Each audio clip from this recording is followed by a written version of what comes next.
How are you doing everybody? Welcome back to Marky English Tips with Abeni.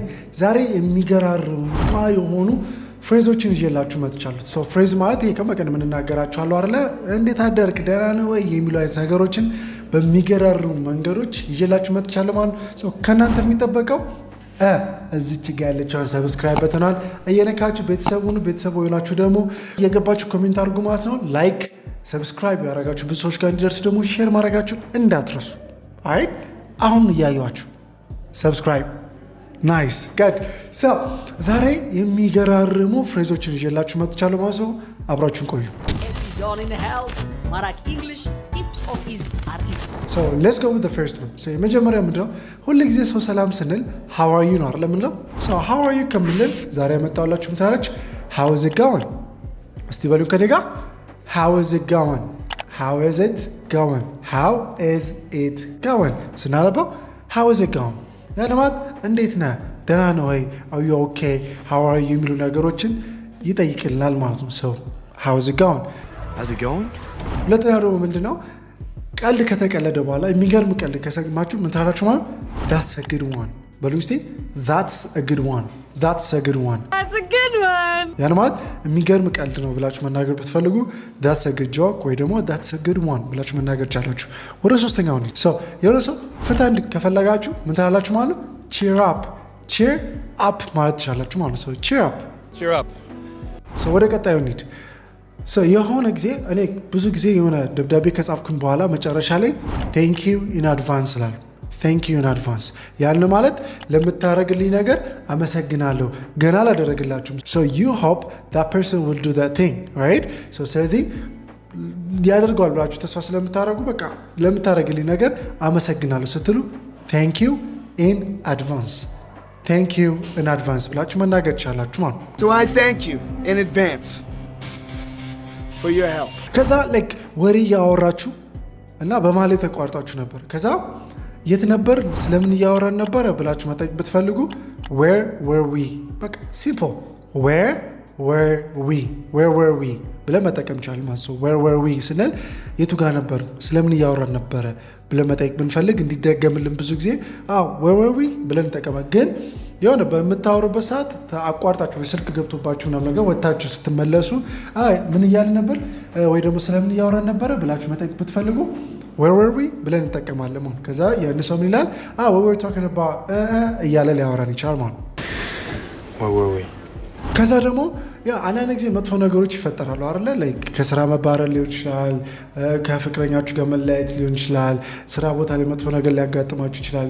ስለዚህ ያን ሰው እንደዛ ሲፈጠርበት ምን ትታላችሁ ማለት things happen ነገሮች ይፈጠራሉ ስትሉ things happen ብላችሁ መጠቀም ቻላችሁ ማለት things happen ከዛ የሆነ ሰው like how is it going ካላችሁ በኋላ ምን ታላችሁ ማለት ሁሉ ነገር ፒስ ነው፣ ሁሉ ነገር ሰላም ነው፣ በህይወቴ ምንም ነገር የተፈጠረ የለም ነገር ሁሉ ነገር ደህና ነው ስትሉ ምን ታላችሁ ማለት can't complain ያን ማለት በቃ ሁሉ ነገር ሰላም ነው። so like how are you okay how's life ስትባሉ can't complain ያን ማለት በቃ ህይወቴ ላይ ሁሉ ነገር ፒስ ነው ሰላም ነው ስትሉ can't complain ብላችሁ መጠቀም ትችላላችሁ ማለት I can't complain። ከዛ በአንድ ነገር ደግሞ በጣም እርግጠኛ ስትሆኑ ለምሳሌ አሁን በቃ ነገ እመጣለሁ ወይ ደግሞ ይሄ ነገር ይሰራል ችግር የለውም ስል እርግጠኛ ነህ ስትባሉ ምንም ጥርጣሬ ካለባችሁ ምን ታላችሁ ማለት there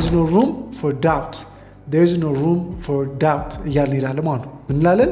there is no room for doubt እዚህ ጋር ቢያልቻ ቢያትነበም doubt there is no room for doubt ካላችሁ ምንም ጥርጣሬ የለም እርግጠኛ ነኝ I'm positive እያላችሁ ነው ማለት። በጣም እርግጠኛ ስትሆኑ there is no room for doubt ብላችሁ መጠቀም ቻላችሁ ማለት ነው። No room for doubt።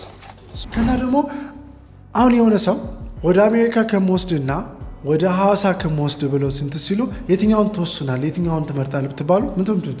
ይሄማ በጣም ቀላል ነው። obviously ወደ አሜሪካ ነው የምትሉት። ስለዚህ ምን ታላችሁ ማለት ነው it's a no brainer ብላችሁ መጠቀም ቻላችሁ ማለት ነው። ምን ትላላችሁ? it's a no brainer ያለ ማለት ይሄ በጣም ቀላል እኮ ለመወሰን ስትሉ it's a no brainer it's easy to decide ምናምን ከምትሉ it's a no brainer ያለ ማለት ለመወሰን በጣም ቀላል ስትሉ it's a no brainer ትላላችሁ ማለት It's a no-brainer, the old quick in and out. ከዛ የት ነህ ማለት ፈለጋችሁ So ብዙ ጊዜ የምንለው ምንድነው where are you አይደለም ምንለው አሁን ደግሞ ቀለል አድርገን ምን ላለ ማለት ነው እነሱ ምን ይላሉ ፈረንጆች where are you ምናምን ነገር አይሉ ምን ይላሉ where you at በሉ እስቲ where you at ያን ማለት የት ነህ እንደማለት ቀለል አድርጋችሁ where you at እስቲ በልከኝ ጋር where you at so ግራ እንዳትጋቡ እኔ ደውዬላችሁ የት ናችሁ ማለት ስፈልግ where you at ልላችሁ እችላለሁ ማለት where you at so ለሆነ ሰው መልካም እድል ብላችሁ ለመመኘት ብትፈልጉ good luck ከምትሉ ሁሉ ጊዜ good luck ከምንል ምናለን ሁለት መንገዶች አሉ ነው ያመጣውላችሁ break a leg so break a leg Ben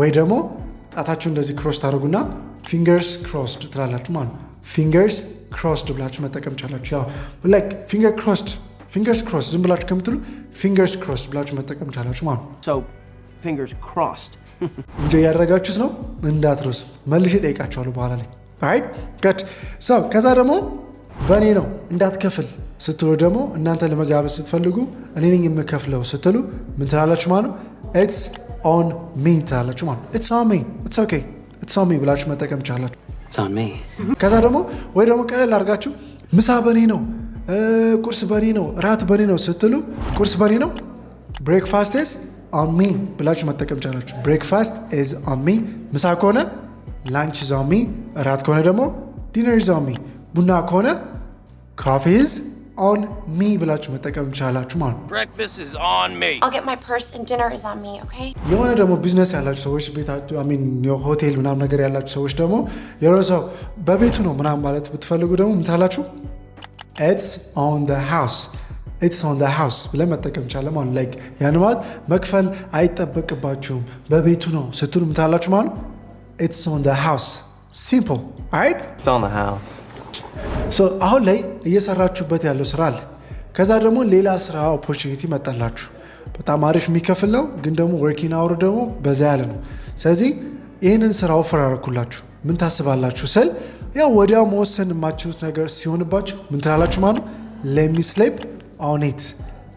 sleep on it ብላችሁ መናገር ቻላችሁ ማለት ነው ምን ትላላችሁ let me sleep on it ትላላችሁ ማለት ያን ማለት ምን ማለት ነው ላስብበት እያላችሁ ማለት let me sleep on it so አስብበት እነግራለሁ ስትሉ ደግሞ let me sleep on it and I'll tell you ብላችሁ በቀላሉ መንገድ መናገር ቻላችሁ የሆነ ሰው ለረጅም ጊዜ ሳታገኙ ቆይታችሁ ዛሬ ብታገኙት የት ጠፍተህ ነው ብላችሁ መጠየቅ ብትፈልጉ ምን ትላላችሁ ማለት where have you been ትላላችሁ ማለት የት ጠፍተህ ነው where have you been እያላችሁ ነው ማለት so where have you been ያን ማለት የት ጠፍተህ ነው ይህን ሰሞን የት ጠፍተህ ነው አልተገናኘንም ስትሉ where have you been Amanda where have you been ከዛስ እናንተ እንደዚህ ብላችሁ ከተጠየቃችሁ ደግሞ ምን ብላችሁ ትመልሳላችሁ I have been ቢዚ ከነበራችሁ I have been busy አሟችሁ ከነበረ I have been sick alright I have been sick ከዛ ደግሞ ሌላ ሀገር ሄዳችሁ ከሆነ ለምሳሌ ወይ ባህር ዳር ሊሆን ይችላል ወይ ደግሞ ወደ ሌላ ብቻ ወደ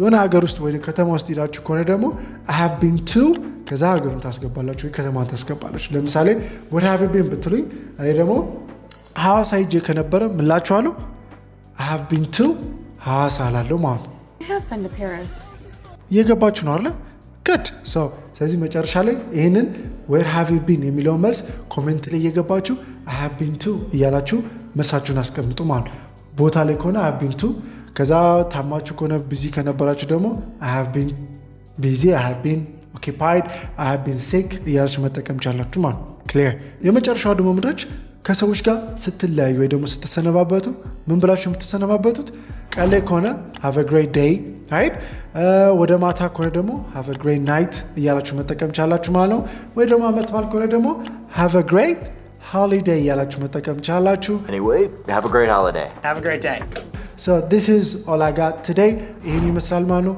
I hope you enjoyed it so በጣም የሚገራርሙ ፍሬዞችን ይዤላችሁ መጣሁት ማለት ነው so don't forget I'll ask you next time have a great one bye bye Every John in the house Marak English tips of easy are easy